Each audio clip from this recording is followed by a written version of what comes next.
They still paint pictures of it. San Juan Hill, Teddy Roosevelt on horseback, sword raised, leading the charge, the American flag snapping in the wind, brave men rushing forward to victory. I was there. It wasn't like that.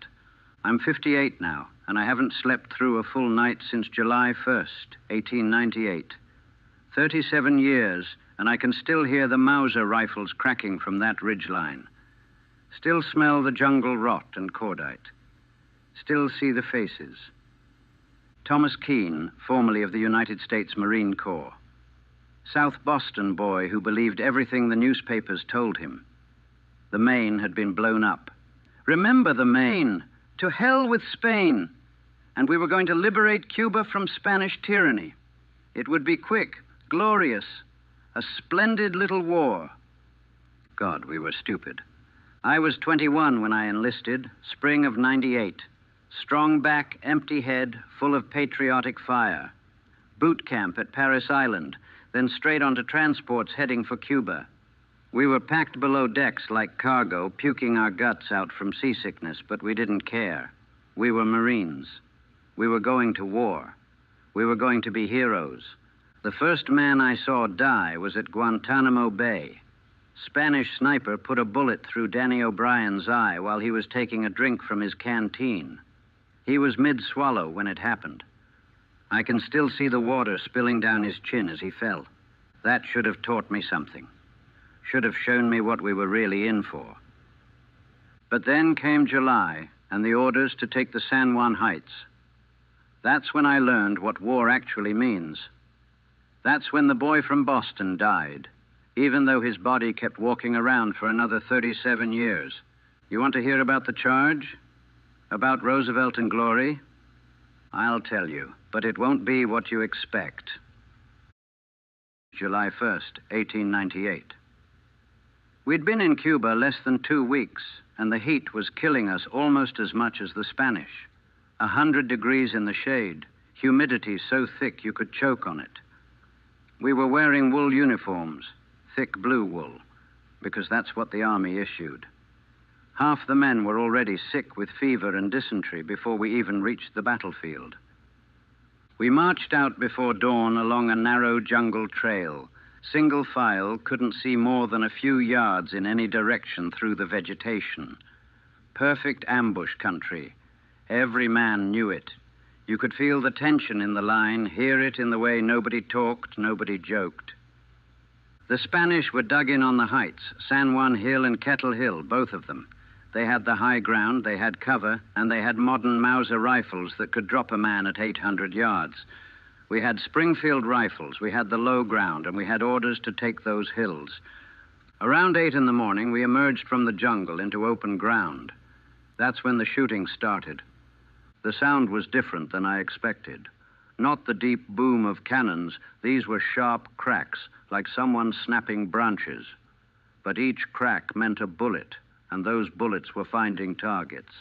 Men started dropping before we even knew where the fire was coming from. Get down! Take cover! Sergeants were screaming, but there wasn't much cover to take. Some tall grass, a few trees. We spread out and started returning fire, shooting at smoke puffs on the ridgeline because we couldn't see the Spanish soldiers themselves. We stayed there for hours, just laying in that grass, baking in the sun, taking fire from an enemy we couldn't see. Men dying from heat stroke as much as from bullets. I saw Jimmy Kowalski from Chicago just stop moving.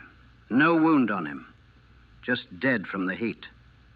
The observation balloon they'd sent up, supposed to spot Spanish positions, got shot full of holes and came down. All it did was draw fire and tell the Spanish exactly where we were. By noon, we'd been pinned down for 4 hours. That's when Roosevelt and the Rough Riders showed up on our flank. That's when somebody, I still don't know who, decided we weren't going to lay there and die. That's when the real killing started. The order came down around 1 in the afternoon. Fix bayonets, prepare to advance. We were going to charge, straight up that hill, into entrenched positions, against an enemy with the high ground and clear fields of fire. It was madness. It was suicide. We did it anyway. I remember getting to my feet. My legs were shaking.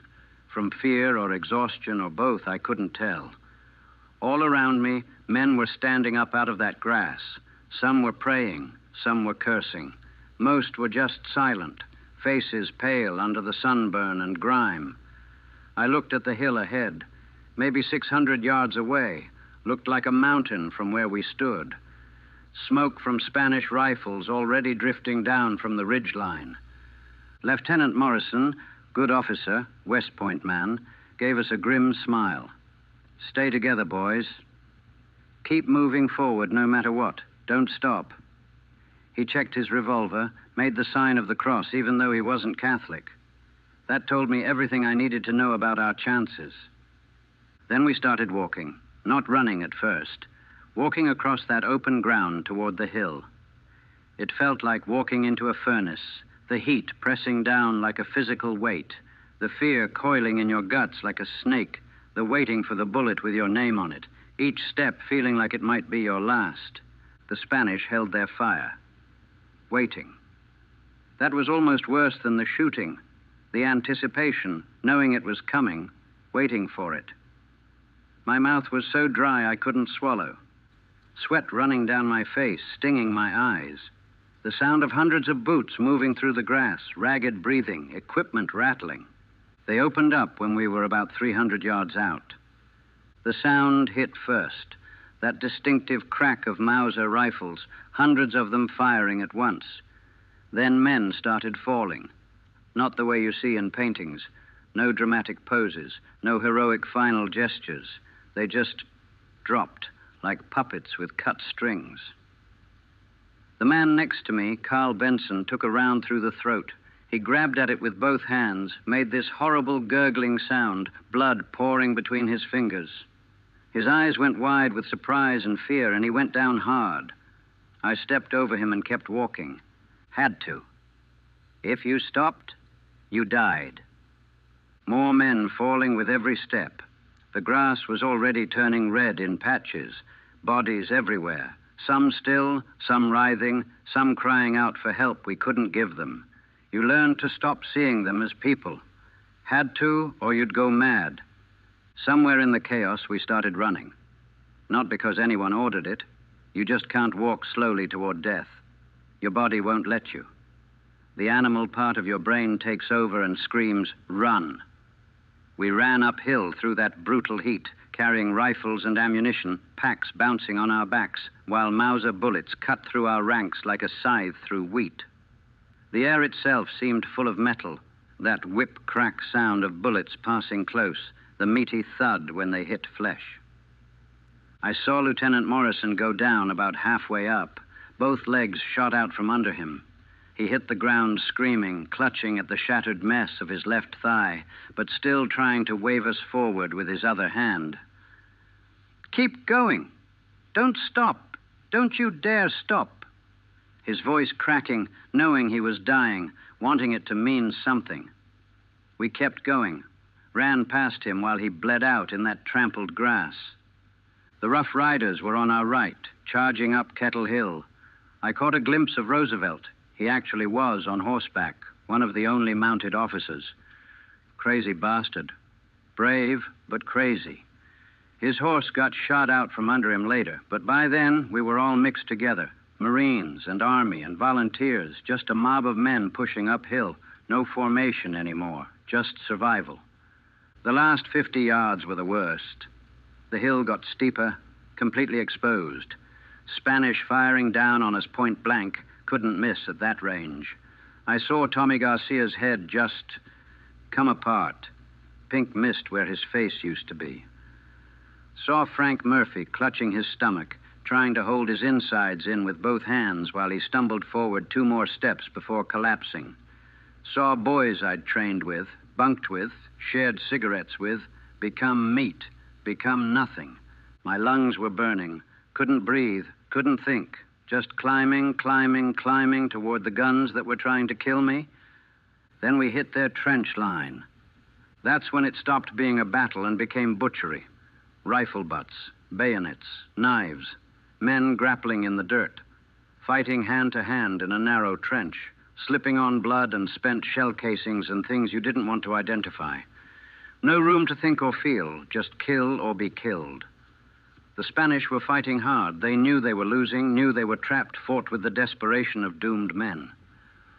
I put my bayonet through a Spanish soldier's chest, looked him right in the eyes while I did it. He was maybe 19, younger than me, dark eyes, thin mustache, probably somebody's son, somebody's brother. He made a sound, not quite a scream, more like a gasp of surprise, like he couldn't believe this was how it ended. He died with his hands wrapped around my rifle, trying to push it out. Gripping it so hard his knuckles went white. I had to put my boot on his chest to pull the bayonet free. I can still feel his grip sometimes, 37 years later, and I can still feel his hands. We took the hill, drove the Spanish back. A great victory, they called it, the high point of the campaign. The newspapers went wild. American forces stormed San Juan Heights. They made Roosevelt a national hero that day, made it sound like the war was over, like we could all go home now. What they didn't write about was what came after. We dug in on top of that hill and waited, used our bayonets, our tin cups, our bare hands to scrape out shallow trenches in the rocky soil. The Spanish had fallen back to their secondary positions, but they hadn't surrendered. They were still out there, maybe 1,000 yards away, and now they were shelling us. Artillery rounds screaming in, tearing chunks out of the earth, out of men.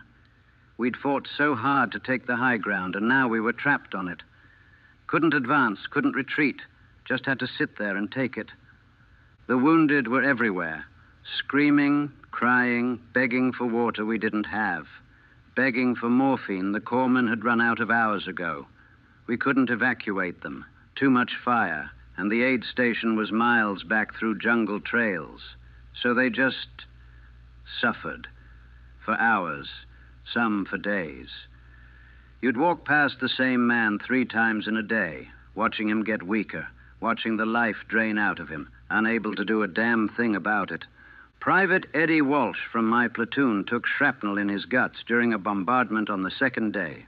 Big Irish kid from Dorchester, always smiling, always had a joke. The shell hit maybe 10 feet from where he was standing, peppered him with metal fragments. I got to him fast, but one look told me everything. His intestines were torn open. No doctor in the world could fix that, not out there. I held his hand while he died. Took him 6 hours. 6 hours of agony, his body trying to shut down, but not quite making it. Every breath a struggle. All I could do was lie to him. Tell him he'd be fine. Tell him we'd get him to a doctor. Tell him he'd see his mother again, that pretty girl he was always writing letters to. He knew I was lying. I could see it in his eyes. The pain had burned away any illusions.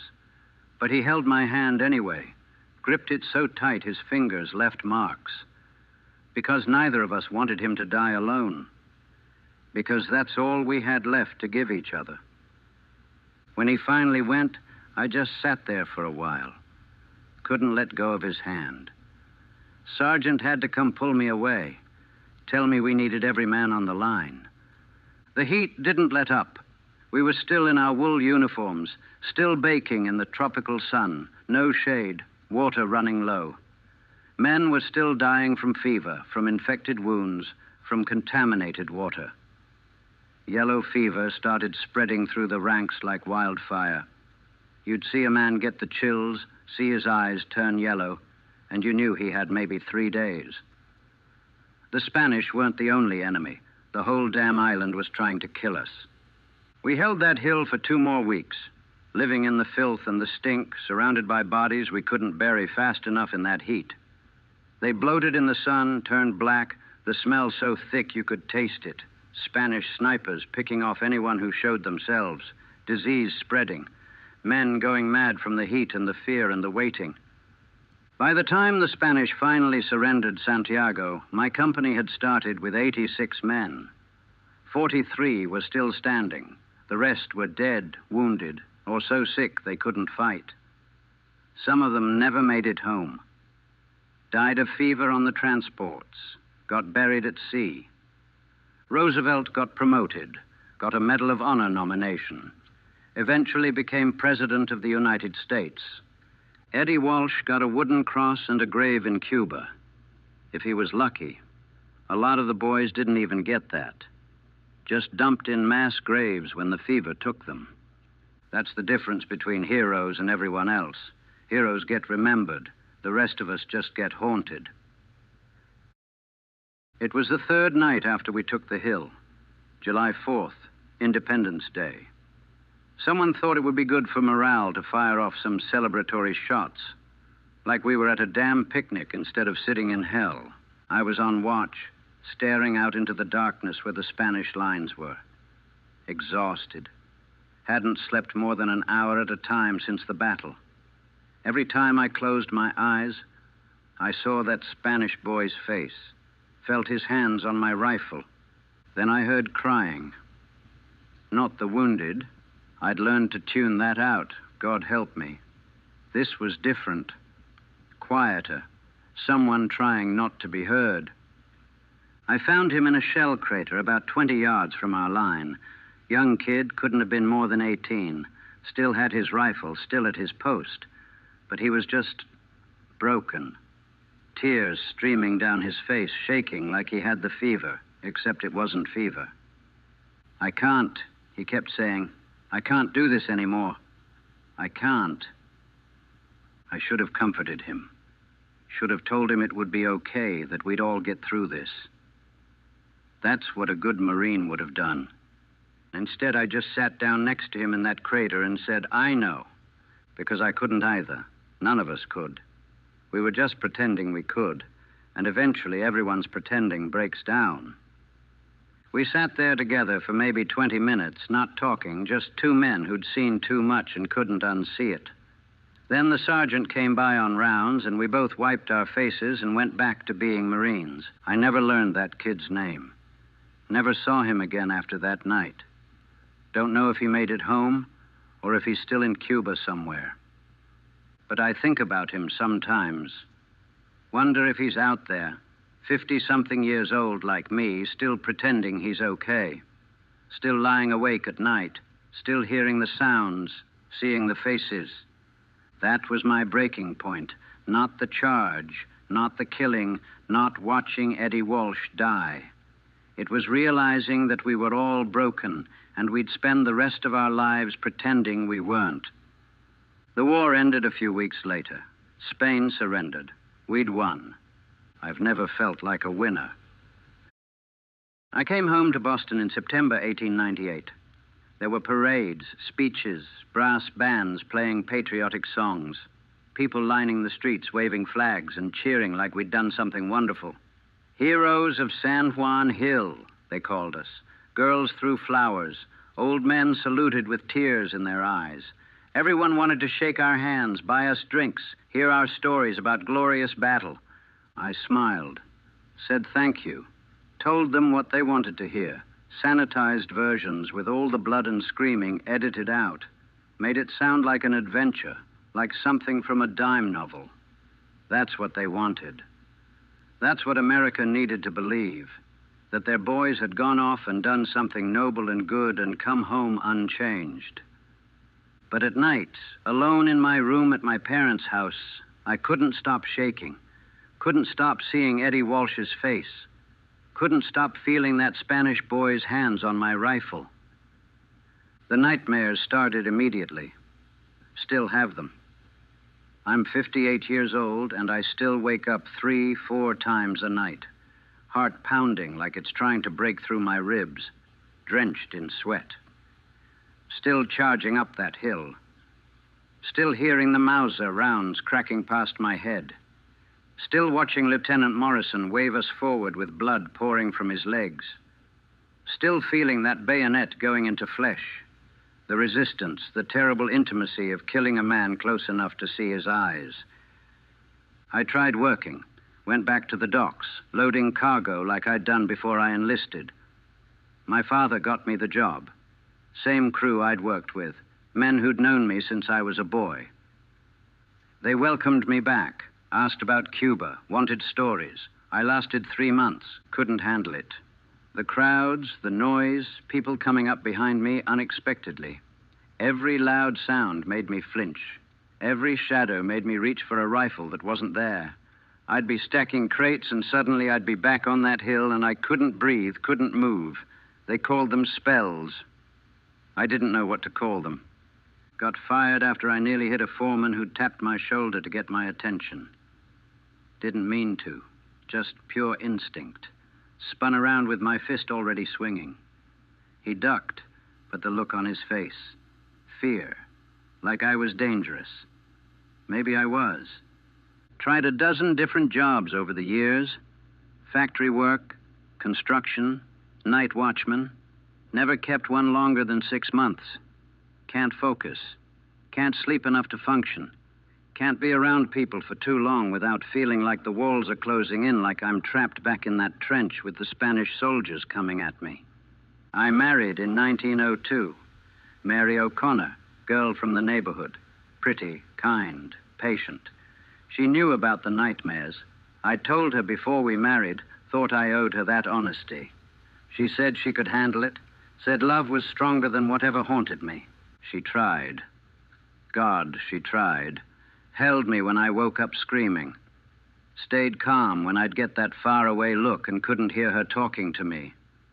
Never complained when I couldn't hold a job, when we had to live in her parents' house because I couldn't provide. But it wore her down, wore us both down. How do you stay married to a ghost? How do you love someone who's only half present, whose mind is always somewhere else, somewhere bloody and hot and full of death? We divorced in 1908. No anger, no fighting, just defeat. Mutual recognition that it wasn't working, wasn't ever going to work. She remarried a year later to a railroad clerk. Nice guy. They had 3 children. I saw her once on the street about 10 years ago. She looked happy, looked whole. I was glad. She deserved that. No children for me. Couldn't imagine it. Couldn't imagine bringing a child into the world after what I'd seen, after what I'd become. Couldn't risk having a son who might one day hear the same lies I heard. Glory, honor, make you a man, quick war, home by Christmas. Couldn't risk watching him march away and knowing what was really waiting for him. I live alone now. Small apartment in Southie, 2 rooms, not much in it. Do odd jobs when I can. Sweep up at a bar, help unload delivery trucks, anything that doesn't require being around too many people. The Veterans Bureau gives me a small pension, compensation for nervous disability, they call it in the paperwork. $18 a month. Like it's something that can be compensated for. Like money can buy back the person I used to be. Every July 1st, the newspapers run stories about San Juan Hill. They print that famous painting again. Roosevelt on horseback, charging forward, flag waving, glory eternal. Sometimes they interview the Rough Riders who became politicians and businessmen, men who talk about courage and honor and the great adventure. They talk about American valor and the birth of an empire, about how that little war made us a world power.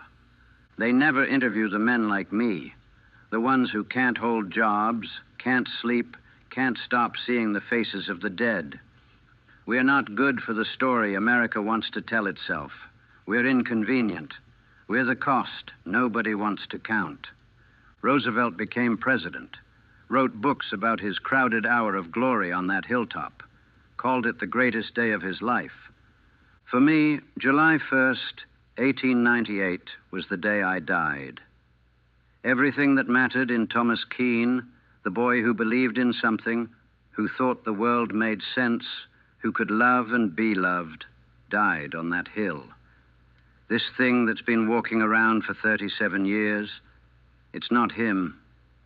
It's just what's left after San Juan Hill took everything worth having.